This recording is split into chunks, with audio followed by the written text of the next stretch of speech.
Hello, everyone. This is Jeff Risdon with Detroit Lions Podcast and Lions Wire, and we've got a little draft mailbag for y'all here.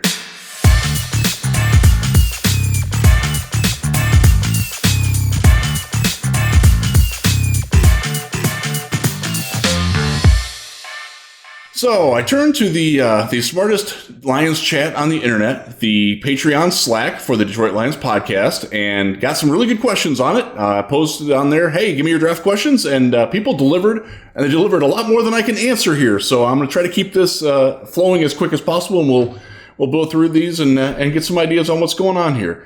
So the first question from Gary Luke. Hey, Jeff. You've mentioned on a few occasions the Lions still need to add 2 safeties. Do you anticipate that they will double dip in the draft? If so, and when? And would you expect a safety at 32 or 34, and then maybe 97? And then maybe also a couple of other later prospects that we should keep an eye on. Forgive my reading. I don't have my readers on, and I'm too vain to wear them on this video, so you'll have to bear with that. Yes, I do expect them to take at least 1 safety in the first 3 picks, whether it's 2. I don't think it's going to be 2, but you can't rule out Kyle Hamilton. We can't rule anything out at 2. I'll preemptively say that right now. We don't know what they're doing at 2. I talked to somebody. I'm recording this on Sunday evening as the Masters is wrapping up. I talked to somebody in Allen Park last night. He told me he still doesn't know who they're taking at 2. So I'm going to believe him rather than just try to speculate on it. I'll just say, I don't know what they're going to do. It could be Kyle Hamilton. I don't think it will be, but it could be. But you're looking at some of the guys that he mentioned. Lewis Seen from Georgia, Jaquan Brisker from Penn State, Daxton Hill from Michigan, who's a personal favorite of mine. And that actually answers a future question. Somebody else asked him about Daxton Hill. I like Daxton Hill a lot. I think of that threesome, he's the best. I would certainly take him at 32. He is a top 20 player overall for me. So I have no problem taking him there. Jalen Peter, however you say, I've gotten mixed things on his name. From Baylor is another one. He's of the same style as what Hill is, as a guy who can play slot corner. He can play as your free safety. He can play as a split safety. He can play in a 3 safety look as either the high one or one of the outside guys. Like he can do a whole lot. Both of those guys would be who I would take there at 32 or 34. I would certainly take one of them. Later on, there's some guys, that make some sense. I'm a big Reed Blankenship fan from Middle Tennessee.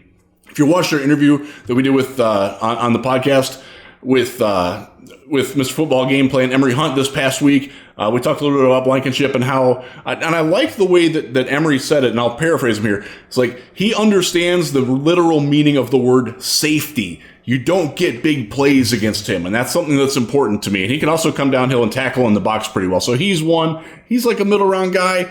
Kirby Joseph out of Illinois is another guy that I like. Really athletic, has some good film. Not enough good film, but enough good film that you'll like him as a 3rd or a 4th round pick. So another thing, I'll just say this off the top. The Lions don't have a 4th round pick. I consider number 97 their 4th round pick. So when I say 3rd round, I'm really talking about 66. When I say 4th round, I really mean 97. I know 97's in the 3rd round. It's a comp pick. They got that for Kenny Golladay. That's how I have to process it in my head. So my forgiveness for being confusing on that, but that's where I would be at with him. Verone McKinley from Oregon. Look, they sent the farm out to the duck pond out there in Eugene to watch Kayvon Thibodeau. Verone McKinley is a very good safety. He's just really, really small. He's 5'9", he's 180 pounds, but he can really play. And if you're looking in the 5th round and he's still there, he absolutely makes a lot of sense. Day 3 guy who comes late, slobber knocker, Marquise Bell out of Florida A&M. Doesn't cover all that well, but man, he hits like a ton of bricks. Miles Killebrew type. If you were a Miles Killebrew fan of a kind of a hybrid safety linebacker, Marquise Bell is going to be a guy that you like. So that hopefully that answers it. Yes, I would certainly hope they're taking 2 safeties, especially with the recent admission that they're contemplating moving Will Harris, who's one of the 2 starting safeties right now, to cornerback. I support that, by the way. But that leaves your safety room as Tracy Walker, Brady Breeze, and C.J. Moore. You need 2. Get 2, please, Brad. Thank you. Next question from Morsky. Oh, I like this question. This is a good one. Why is everyone seemingly ignoring Jeremaine Johnson as a possibility at 2? Am I missing something? You're not missing something there. One of the reasons why he doesn't get it is because he played at Georgia, he transferred to Florida State, and people are like, oh, he transferred because he wasn't getting on the field. Like, why wouldn't you just take the guys that he couldn't get on the field in front of at Georgia? And Trayvon Walker, Devontae Wyatt, guys like that. That's a valid argument, but I think if you watch Johnson play at Florida State, you're going to realize that this guy has a lot of skill on his own. He really looked good at the Senior Bowl. He was one of the best Senior Bowl pass rushers I've ever seen. I've been to, I think the tally's 13 or 14 of them now. He was among the 3 best pass rushers I've ever seen at one. Just electric. He can win inside. He can win outside. He can play the run on the way to the pass. He corners well. He finishes what he starts better than any of the guys who are going to go above him. That includes Hutchinson and Thibodeau, if they do go above him. He's really, really good, folks. He probably should be more in the conversation at number 2. As for, do the Lions consider him that high? I haven't gotten that vibe. That doesn't mean that they don't, but I haven't heard that. I haven't really heard whispers of that in like talking with other people in the media and talking with scouts and coaches at pro days. He hasn't come up. Again, maybe they're hiding it really well. I don't know. It's a good question though, because he's certainly a worthy top 10 pick in my opinion. Anyways, let's get another one here. Okay, so this one I kind of covered that with the Dax Hill question earlier. Hearing a lot about Brisker and Cine at 32, but since Michigan, I got asked where do you have Dax and Hill going? And do you think the Lions are interested? I can tell you the Lions know him very well. I will also tell you they know the other 2 the guys that you mentioned there very well as well. I think Hill is going to be gone. I think he's a 15 to 25 overall player, but man, if he's there, the Lions better run that card up. He would be my choice at 32 over any other player that would be conceivably there, with the possible exception of wide receiver George Pickens from Georgia, who is a sleeper that I really like. Nobody asked about that, but I'm just going to throw that out there because I know y'all love information. Let's get this one. Okay, good one from Big Bad Fab. Cornerback is a perpetual need. Can't have too many. That's right. But I also don't think it's super high on the Lions list. What do you think about Kobe Bryant from Cincinnati? And we might have to use our 3rd round comp to get him. I would agree with that. I think he's probably going to be in that range, that 97. He's like 75 to 110 overall is the basic where I see him projected most of the time. So are there any other guys in the rounds 5 through 7 that you could see them picking up at cornerback that make a lot of sense? Yes, this is a good... I wouldn't say it's a great, deep cornerback draft, but there's some guys down there, just from my notes here. One of the guys that I like he could go high as well, but Martin Emerson from Mississippi State has some really good tape. He plays the style of man defense that the Lions like. He looks like a Saints cornerback, and that's the best compliment you can pay for somebody when Aaron Glenn is your defensive coordinator in Detroit. He could be in play at 97. He didn't test as well as I think as a lot of teams wanted him to, but that's a guy he definitely fits. Caleb Evans from Missouri is a guy, we were talking about him in the Slack earlier today. He certainly fits. Again, that's another guy that's probably got to take him at 97. I'm not sure that he's going to be there at in the 140s, 150s. Give you a late guy, and this was a guy that was at the Senior Bowl, Greg Jr. out of Washita Baptist. Came in. Was in the, I believe he was in the NFLPA game, and they promoted him up to the Senior Bowl sort of the last second. He came in, look, his head was a little spinning the first day, and he wasn't perfect in coverage, but man, he made a lot of really nice plays. He showed athleticism, he showed instincts, he had good feet, he had good ball skills. Look, this is a 6th or a 7th round guy. He's a developmental guy. You're going to want him on your bench for a year, maybe spoon feed him in at the end of the season, that type of thing. But he's got the potential to be the next Jerry Jacobs, and I think we're all pretty darn happy with Jerry Jacobs in Lions land. So that's another one to watch late. Zion McCollum from Sam Houston State, another one. I think he's probably going to be gone before 97, though. As weird as that is.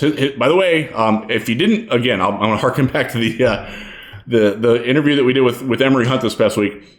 Learn the McCollum brothers, both of them. You'll want to know them. Just trust me on that. And please go back and watch that again. It was so much fun talking to Emory. And we've got some other great guests coming up on the podcast soon. We're going to be having a mock draft coming this coming week, tentatively, if we can get it all put together. It's going to be a lot of fun. So stay with us. Make sure you hit the like and subscribe button so you know when we're going to be coming at you. And If you know my tag, you're good. Let me give another one here. This is from Chad Hale. Good question. Curious what your impression is of how much the Lions like Trayvon Walker.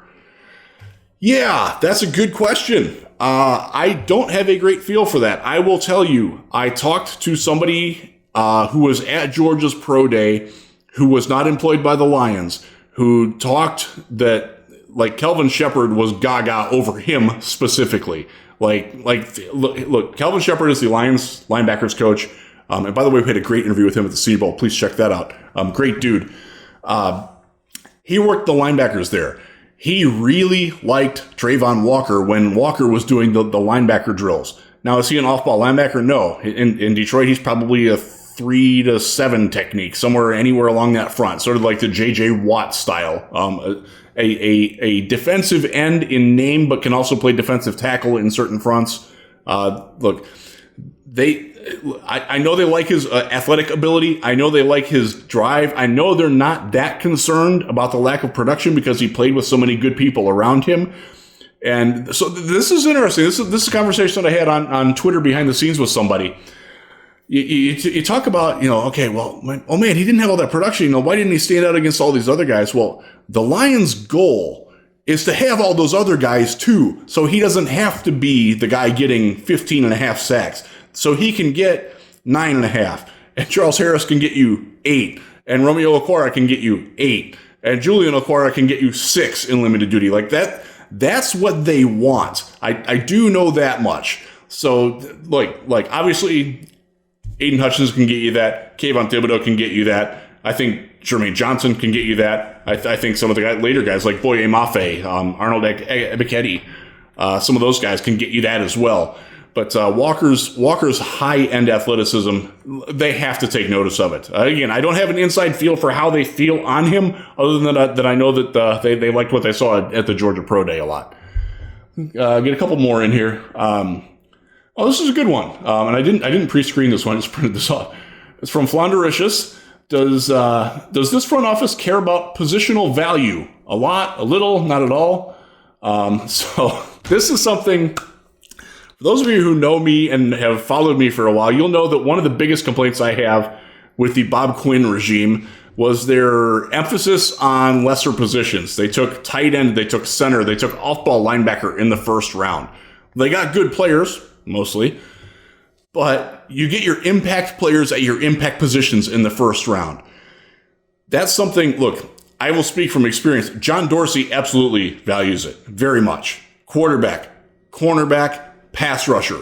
That's what he's taking in the first round. That's where his value is. If you can get me a unique weapon, and I'm speaking as John Dorsey here, a guy like David Njoku, who he envisioned specifically as a guy who can be a wide receiver / tight end offensive weapon, and he's sort of kind of been that. Like that's where that is. But yeah, Dorsey has a very good feel for that. I have a pretty good idea that some of the coaches have a good feel for like emphasis on the more important, more expensive positions. You get those cost controlled. They do talk about that. That is something that we've talked about with Brad and with believe it or not, Rod Wood. I actually mentioned something about that a little bit off the record, but some of it was on the record too about understanding the economics of football and where it's going. And I think the Lions have a pretty good handle on that. Mike Disner is a fantastic resource for that. The Lions were lucky to keep him. They were lucky to get him. They're even luckier to keep him. So I think that they have a pretty good grasp on it. I guess we're going to see. Last year, I think they did a pretty good job. They emphasized the trenches. It's not necessarily where you get the best bang for your buck, but they did a pretty good job in getting, in theory, Levi Onwuzurike, in theory, was a solid pick where they got him because he can rush the passer. It didn't work out his first year. We're hopeful that it will work out his second year. But yeah, taking Sewell in the first round, they were keyed in last year. It was going to be Penei Sewell or Jamar Chase. It was whoever the Bengals didn't take at 5 was going to be the number 7 pick. That was pretty clear. I think they had a pretty good eye for both talent and positional value there. So, another way to answer that, and this is going back again on Dorsey, but this is also something that we've learned about Brad Holmes and the Rams, If they like a player at a position where they don't even have a need, but he's like that good of a player, they're not going to hesitate. They're going to take that player, even if it makes weird things on their depth chart. So I wouldn't expect them to take an offensive tackle, but you can't rule it out at 2 or 32. I would be very surprised, but that is a high positional value. Look, they've got two top 5. They have a top 5 left tackle in Taylor Decker. They have a top 5 right tackle in Penei Sewell. They're both under contract for at least 3 more years. I don't see them doing it, but man, that is an emphasis, and there are some really good offensive tackles in this class. So that's you can't rule that one out. Last question here. We'll wrap it up with one from my guy Anand. How much do you feel that Brad values future draft assets over making a move immediately? Now, this is a good question. If he sees a guy that he really wants, like Derek Barnes last year, do you see him continuing to move future capital now and maybe even heavier capital? So this ties back into something that we talked about last year, actually back when Eric Schlittman and I were still doing Lions Wire together before Eric left me. I love you, Eric. Come back, though. I love you. A little diversion there. They will be aggressive. That's something that we've seen from John Dorsey in his past with the Chiefs and the Browns. It's something that we have seen from the Rams background, where Ray Agnew, the vice president, comes from, where Brad Holmes came from as the director of collegiate scouting. Chris Spielman has been part of organizations that are aggressive. He understands that mentality. His brother Rick certainly wasn't hesitant on pulling that sort of thing. So it wouldn't shock me if they moved up. If they see somebody that they really like. Let's say, this is pure hypothetical. Let's say they like Garrett Wilson as a wide receiver, and he's there at 21, and they know he's not going to fall to 32, and he's like, we got to have him. Does 32 and next year's first get you there? It probably does. Is that something that they would do? I do think that they would do that, because I think they would value somebody that highly. And if they think that player is going to be that much of a difference maker, they will do it. Now, again, will they do that? I don't know. I haven't looked at their board. I don't know how they feel about it, but I would expect them to be. This is not a regime that's going to sit back and let things happen to them. They're going to be proactive, and if they find somebody that they really want, they will go and make it happen. I have pretty good confidence in that. I think that's going to wrap it up. That's been long enough for you guys listening to me yap. Thank you for tuning in. We will do another one of these just before the draft. And stay tuned again to Lions Wire. We've got a ton of content coming there, as well as on the Detroit Lions podcast. Thanks.